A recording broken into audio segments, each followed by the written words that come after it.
ఢిల్లీ పర్యటనలో ఉన్న AP CM Chandrababu వరుసగా కేంద్ర మంత్రులతో సమావేశమవుతూ చాలా బిజీగా గడుపుతున్నారు. ఇవాళ కేంద్ర జలశక్తి శాఖ మంత్రి సిఆర్ పాటిల్తో చంద్రబాబు సమావేశమయ్యారు. గంట పాటు ఈ భేటీ జరిగింది. ఇందులో సాగునీటి ప్రాజెక్టులకు కేంద్ర ప్రభుత్వ అనుమతులు, వివిధ పథకాలకు నిధుల విడుదల చేయాలి అంటూ సీఎం కోరారు.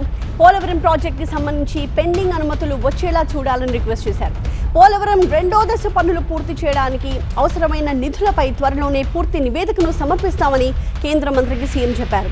ఇక వంశధార నది వివాదంపై ట్రిబ్యునల్ ఇచ్చిన తీర్పుల అమలు ఇంకా పూర్తిగా జరగట్లేదు అని కేంద్ర మంత్రి దృష్టికి తీసుకువెళ్లారు సీఎం చంద్రబాబు. ఆల్మట్టి డ్యాం ఎత్తు పెంపు ఏపీ రాష్ట్ర ప్రయోజనాలకు నష్టం కలిగించేలా కర్ణాటక సర్కార్ ఆల్మట్టి డ్యాం ఎత్తుని పెంచాలని భావిస్తోంది అన్నారు. భూసేకరణకి కూడా సిద్ధమైందని వివరించారు సీఎం. నేరడి బరాజ్ నిర్మాణం శ్రీకాకుళం జిల్లాలోని కరవు ప్రాంతాల నీటి అవసరాలకు అత్యవసరమని అనుమతులు మంజూరు చేయాలని కోరారు సీఎం. ఏపీ హక్కులకు భంగం కలగకుండా ట్రిబ్యునల్ నిర్ణయాల అమలుకు కేంద్రం స్పష్టమైన మార్గదర్శకాలు ఇవ్వాలని కోరారు చంద్రబాబు.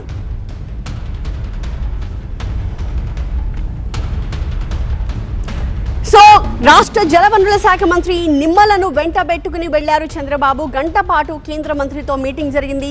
నీళ్ల పంచాయతీలు కావచ్చు, పెండింగ్ నిధులు, ప్రాజెక్టుల అంశం కావచ్చు, ఏపీ నుంచి వెళ్లిన వినతులు ఏంటి అనే దానికి సంబంధించిన పూర్తి డీటెయిల్స్ మా అసోసియేట్ ఎడిటర్ ఈశ్వర్ అందిస్తారు. ఈశ్వర్, సో ప్రధానంగా ఏపీ సీఎం చంద్రబాబు ఇవాళ అనేక అంశాల గురించి కొన్ని వినతులతో ఢిల్లీకి వెళ్లారు. అక్కడ వరుసపెట్టి సమావేశాలు నిర్వహిస్తున్నారు. ఎలాంటి అంశాలపై ఎక్కువ ఫోకస్ కనిపిస్తోంది?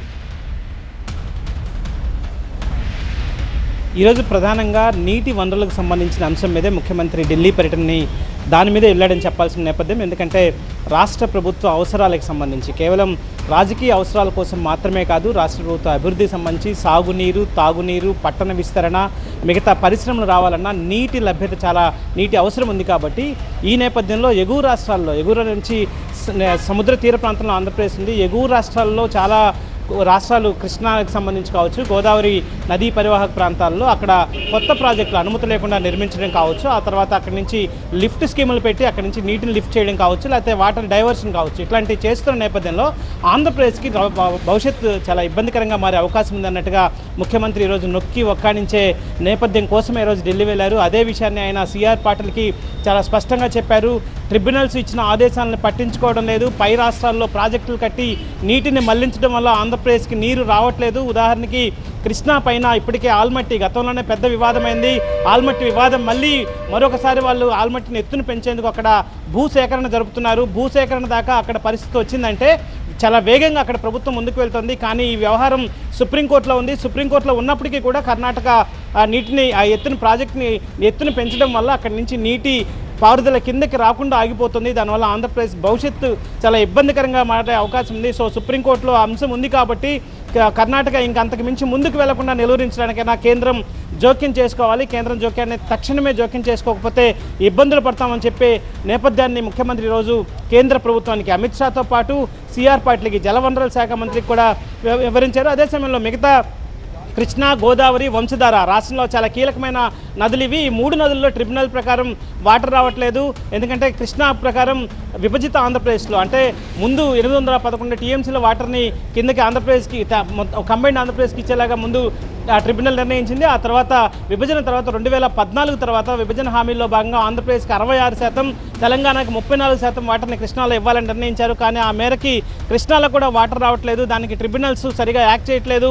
మిగతా పై ప్రాజెక్టులు పైన వాటర్ డైవర్షన్ అవడం వల్ల ఆంధ్రప్రదేశ్కి నష్టం జరుగుతుంది. కాబట్టి వాటిలో తక్షణం జోక్యం చేసుకోవాలని కోరుతున్న నేపథ్యం అయితే ఈరోజు ముఖ్యమంత్రి ఢిల్లీలో చేయడం కనిపించింది. అదే సమయంలో గోదావరికి సంబంధించి కూడా విభజన హామీల ప్రకారం పోలవరం జాతీయ ప్రాజెక్టు కానీ దానికి సంబంధించిన ఇంకా అనేక అనుమతులు పెండింగ్ ఉన్నాయి. అనేక రీహాబిలిటేషన్ సంబంధించిన అమౌంట్ కూడా నిధులు రావాల్సి ఉంది. సో వాటిని క్లియర్ చేయాల్సిన అవసరం ఉంది. అదే సమయంలో వంశధారకు సంబంధించి కూడా నేరడి బ్రిడ్జ్ చాలా కీలకమైన ప్రాజెక్టు.